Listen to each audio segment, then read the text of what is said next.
ప్రభువా నాయన నా తండ్రి, మీ సన్నిధిలో 8వ తారీఖున 2020వ సంవత్సరంలో ప్రభువా నీ కుమార్తె శైలజాన్ని మీరు ప్రేమించి గత సంవత్సరం అంతా మీరు కాచి కాపాడి నీ యొక్క బలిష్టమైన రెక్కల నీడలో ప్రభువా నీ యొక్క రెక్కల చాటున నీ కుమార్తెను మీరు జ్ఞాపకం చేసుకుని ఈరోజు వరకు మీ కాపుదలిచి నడిపించినందుకు మీకు వందనాలు. ద్వితీయోపదేశ కాండము 11వ అధ్యాయం 12వ వచనం చెప్పినట్లుగా నీ దేవుడైన యెహోవా కన్నులు సంవత్సరం ఆది నుండి సంవత్సరం అంతం వరకు నీ మీద నిలిచి ఉండునని వాక్యం చూస్తున్నా. అలాగే 121వ కీర్తనలో యెహోవాయే నిన్ను కాపాడువాడు, ఇశ్రాయేలును కాపాడువాడు, కొనుకలు నిద్రపోడని వాక్యం సెలవిస్తుంది. యెషయా గ్రంథము 27వ అధ్యాయంలో ప్రతి నిమిషమున ఆయన నీరు కట్టి పదింపు చేస్తున్నాడని, యెహోవాయే మీకు కాపుదలగా ఉంటున్నాడని వాక్యం సెలవిస్తుంది.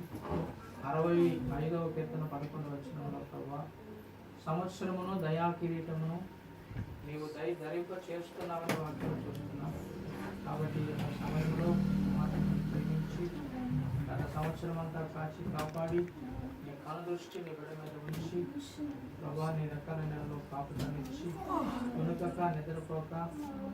నాయన మీ బిడ్డ మీరు కాపాడని యెహోవా యందు భయభక్తులు గల వారి చుట్టూ ఆయన దూత కావలి ఉండి రక్షించడం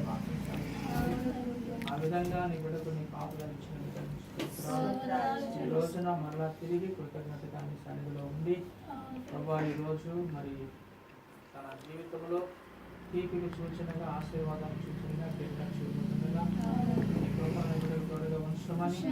మరలా ఈ సంవత్సరం అంతట్లో మీ పాపగా మీ కనికరముని బిడ్డ మీద ఉంచమని మీ దయను తనకు కిరీటముగా ధరింపచేయమని కరుణా కటాక్షములతో మీరు నింపమని